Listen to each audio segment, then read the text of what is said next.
Hello বন্ধুরা, back to my channel বৈশাখী দেবনাথ অফিসিয়ালে আপনাদের স্বাগত। আশা করছি আপনারা ভালো আছেন, আমিও ভালো আছি। তো আজকে আমি বাটা মাছ আর আলু বেগুন আর বড়ি দিয়ে ঝোল করব। তো আমার নতুন রেসিপিটা দেখতে হলে আপনারা ভিডিওটি স্কিপ না করে দেখতে থাকুন। আমি প্রথমে বড়িগুলো সুন্দর করে ভেজে নিচ্ছি, তারপরে একে একে মাছগুলো ছেড়ে দেবো, মাছগুলো ভেজে নেবো। আর আমি মাছগুলো এখানে আগে থেকে হলুদের গুঁড়া আর লবণ দিয়ে আমি আগে থেকে 15 মিনিট আগে থেকে ম্যারিনেট করে রেখেছিলাম, যাতে লবণটা সুন্দর করে মাছের মধ্যে যায় এবং হলুদটাও মাছের মধ্যে যাতে সুন্দর করে যায়। তো আপনারাও চেষ্টা করবেন আগে থেকে মাছটা সুন্দর করে ম্যারিনেট করে রাখার জন্য। তো বেশি সময় ম্যারিনেট করে রাখবেন না, 10 থেকে 15 মিনিট আপনারা চেষ্টা করবেন। আর এই মাছটা এমনভাবে ম্যারিনেট করে রাখার পরে এই মাছটা কিন্তু ঝোলের মধ্যে দিলেও অনেকটা খেতে দুর্দান্ত লাগে। তো আপনারা চেষ্টা করবেন। তো আমার মাছগুলো একে একে ভাজা হয়ে যাচ্ছে, তো আমি এই মাছগুলো উল্টাইয়ে নিব। আমার এক সাইড ভাজা হয়ে গিয়েছে, তো দেখুন বন্ধুরা কতটা সুন্দর লাগছে। এক সাইড ভাজা হয়ে গিয়েছে আর এক সাইড আমি ভেজে নিচ্ছি। তো এই মাছগুলো আমি একে একে তুলে নেব। আমার মাছগুলো ভাজা হয়ে গিয়েছে।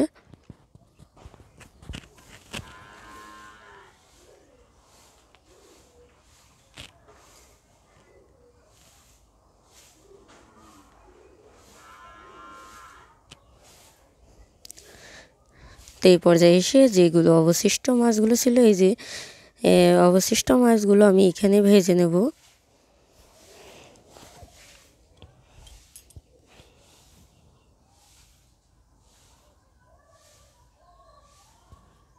আমার এই মাছগুলো ভাজা, আমার পুরো মাছটা ভাজা কমপ্লিট হয়ে গিয়েছে।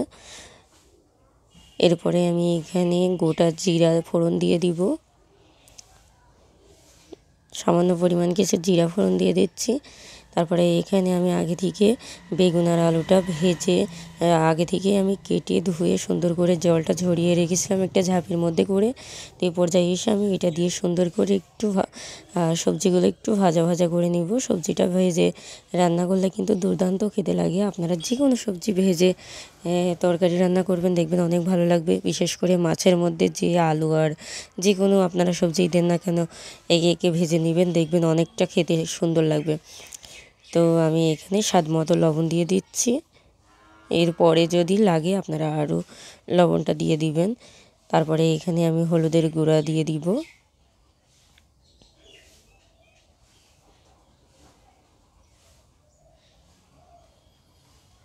এখানে পরিমাণ মতো হলুদের গুঁড়া দিয়ে দিচ্ছি। বেশি হলুদ কিন্তু দেওয়া যাবে না, বেশি হলুদ দিলে কিন্তু গন্ধ বেরোবে। তো এটাই ঠিক আছে, আপনারা আপনাদের পরিমাণ মতো বুঝে দিবেন। তো এটা সুন্দর করে ভেজে নিতে হবে। তরকারিটা ভাজা ভাজা, সবজিগুলো ভেজে নেবেন। ভেজে রান্না করলে একটু ভাজা ভাজা করে ব্রাউন কালার করে নিতে হবে। তারপরে এখানে পরিমাণ মতো শুকনো লঙ্কার গুঁড়া দিয়ে দিতে হবে ঝালের জন্য। তো আমি এখানে আগে থেকে ভেজে রাখা বড়িগুলো এখানে দিয়ে দিচ্ছি, যাতে সুন্দর করে কুক হয়। আগে থেকে বড়িগুলো দিলে বড়িগুলো সুন্দর, বড়ির মধ্যে রসটা ঢুকবে এবং বড়িগুলো সুন্দর ফুলে ফুলে উঠবে। শীতের সবজি দিয়ে এইভাবে মাছ রান্না করলে, আর শীতের সিজন মানেই কিন্তু এই যে বড়ি দিয়ে মাছ টাছ রান্না করলে ভীষণই খেতে ভালো লাগে। তো আপনারাও একদিন করে দেখবেন আমার এই রেসিপিটা, আপনারাও একদিন চেষ্টা করবেন। আর বিশেষ করে প্রবাসী ভাইদের জন্য এটা কিন্তু খুবই সহজ উপলব্ধিকর একটা বিষয়, কারণ এখানে কোনো বাটা মশলা বাটাবাটি ঝামেলা ছাড়াই কিন্তু আমি এখানে অল্প কিছু উপকরণ দিয়ে কিন্তু এখানে রান্না করেছি। প্রবাসী ভাইদের জন্য এটা সবথেকে বেশি ইম্পর্ট্যান্ট। তো এখানে আমি পরিমাণ মতো ঝালের গুঁড়াটা দিয়ে দিচ্ছি, শুকনো ঝালের গুঁড়া। আপনারা যে যেমন ঝাল খেতে পছন্দ করেন দিবেন। এখানে চাইলে আপনারা কাঁচা ঝালটাও ইউজ করতে পারেন। তো কাঁচা ঝালটা দিলে পরে এখানে আপনারা যদি মনে করেন বেটে দিবেন, তো কষানোর আগ দিয়ে একটু বেটে দিবেন। আবার যদি মনে করেন যে কাঁচা লঙ্কাগুলো সুন্দর করে চিড়ে দিবেন, চিড়ে দিতে হলে কিন্তু যখন আপনারা জিরা ফোড়ন দিয়েছেন ওই সাথেই আপনারা ফোড়নটা দিয়ে দিতে পারেন, ওই সাথেই মরিচটা দিয়ে দিবেন।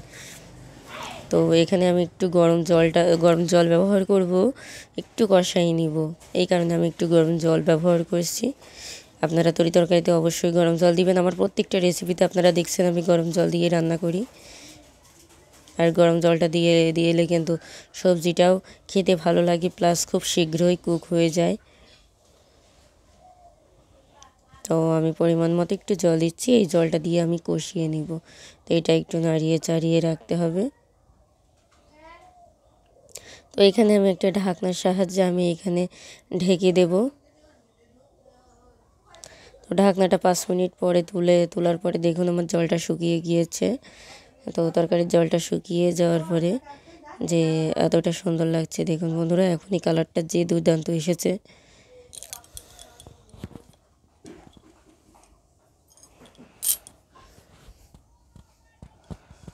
এই পর্যায়ে আমি ঝোলের জন্য জল দিয়ে দিচ্ছি, গরম জলটাই দিয়ে দিচ্ছি।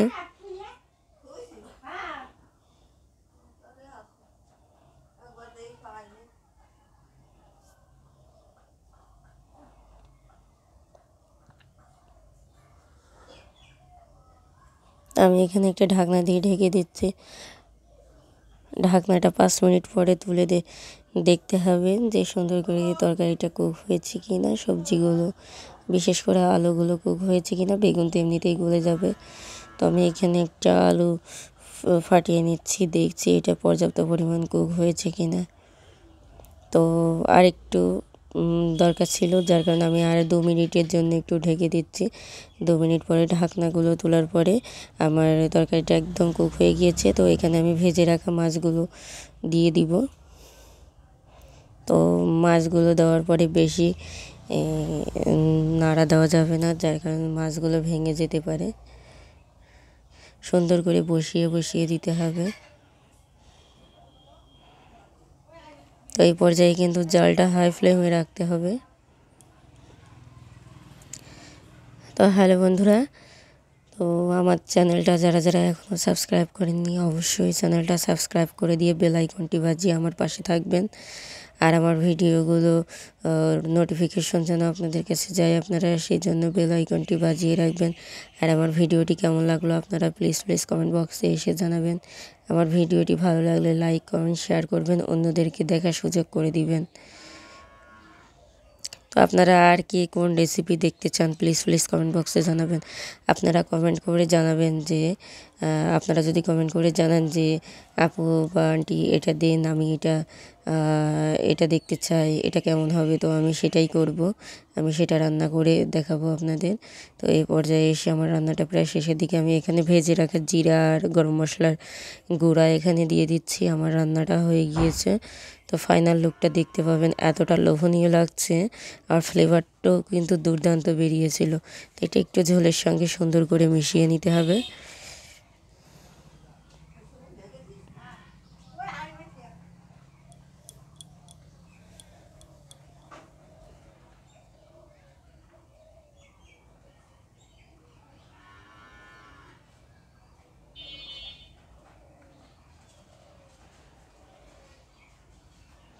তো আপনারাও চেষ্টা করে দেখতে পারেন এইভাবে মাছ রান্নাটা।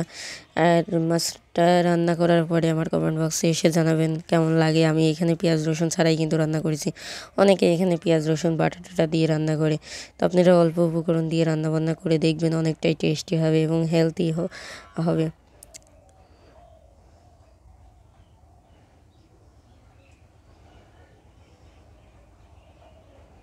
তো হ্যালো বন্ধুরা, দেখুন আমার রান্নাটা হয়ে গিয়েছে। তো আমি এবার গ্যাসটা বন্ধ করে দেবো। আমি গ্যাসের চুলাটা বন্ধ করে দিয়েছি, দিয়ে একটু সুন্দর করে নাড়িয়ে চাড়িয়ে নিচ্ছি। দেখুন বন্ধুরা, এই পর্যায়ে এসে রান্নাটা কতটা সুন্দর লাগছে। এই যে ফাইনাল লুকটা কতটা লোভনীয় দেখুন, অনেক টেস্টি হয়েছে কিন্তু খেতে। তো আপনারাও ট্রাই করে দেখতে পারেন। ধন্যবাদ, আমার পাশে থাকবেন, আমার চ্যানেলটা সাবস্ক্রাইব করে দেবেন। সবাই ভালো থাকবেন, সুস্থ থাকবেন।